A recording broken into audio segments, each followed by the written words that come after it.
అస్మద్గురుభ్యో నమః.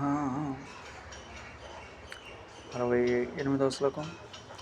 తస్మాద్యస్య మహాభాగో నిగృహీతాని సర్వశః ఇంద్రియాణీంద్రియార్థేభ్యస్య ప్రజ్ఞా ప్రతిష్ఠితా. తస్మాత్ యస్య మహాభాగో నిగృహీతాని సర్వశః ఇంద్రియాణి ఇంద్రియార్థేభ్యః తస్య ప్రజ్ఞా ప్రతిష్ఠిత. మహాబాహో, గొప్ప బాహువులు గలవో అర్జున, తస్మాత్ అందువలన, యస్య ఎవని యొక్క ఇంద్రియాణి ఇంద్రియములు సర్వసహ అన్ని విధముల చేతను ఇంద్రియాద్రేభ్య ఇంద్రియ విషయముల నుండి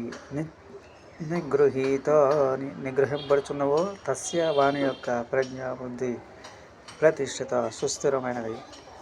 కావున ఓ పార్థ, ఇంద్రియ విషయముల నుండి తన ఇంద్రియములను ఎవడు చక్కగా సర్వవిధముల చేతను నిగ్రహించునో అట్టివాని ప్రజ్ఞ సుస్థిరమైనది. పైన వివరించిన శ్లోకంలో యందు ఇంద్రియ నిగ్రహం యొక్క ప్రాముఖ్యతను గూర్చి, ఇంద్రియ నిగ్రహం లేని చోకలకు దుఃఖమును గూర్చి మరల ప్రబోధం చేయబడింది.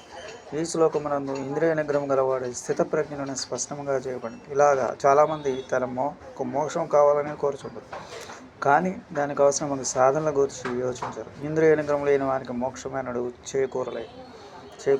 ప్రాపంచిక విషయ భోగములందు ఆసక్తి గల పురుషునికి మోక్షము లభించుట కల్లా అతని ఆత్మసాక్షాత్కారం ఎన్నడూ కలగడను పరమ సత్యం. ఈ శ్లోకమునందు సర్వసహ అను పదము సాధకులు జాగ్రత్తగా గమనించవాలి. అన్ని విధముల చేతనం, సకల ప్రయత్నముల చేతనం, వివిధోపాయముల చేతనం ఇంద్రియ పిశాచములు జయించవలగినని హెచ్చరిక చేయబడుతుంది. మరి ఒక విషయం, కొన్ని ఇంద్రియముల ద్వారా మాత్రమే బంధించిన సరిపోదు. బంధనము లేని ఇంద్రియ ద్వారం నుండి శక్తి సంపదంతను నశించుతుంది. కనుక సర్వేంద్రియములు చక్రగానే గ్రహించవలగిన ప్రబోధించవచ్చు. ఈ శ్లోకం పార్థుని మహాభావాన్ని సంపాదించినారు.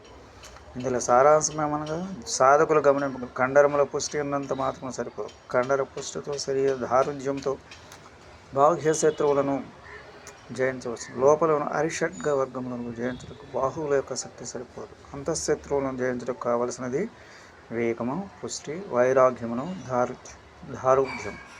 కనుక బాహుబలముతో పాటు వివేక, వైరాగ్య, విచారణ శక్తులను కూడా సాధకుడు సంపాదించవాలని బోధించవచ్చు. అట్టివాడు స్థిత ప్రజ్ఞమూర్తి, ఆదర్శ గురుదేవుడు, మహాజ్ఞాని, బ్రహ్మవేత్త, ప్రజ్ఞాని.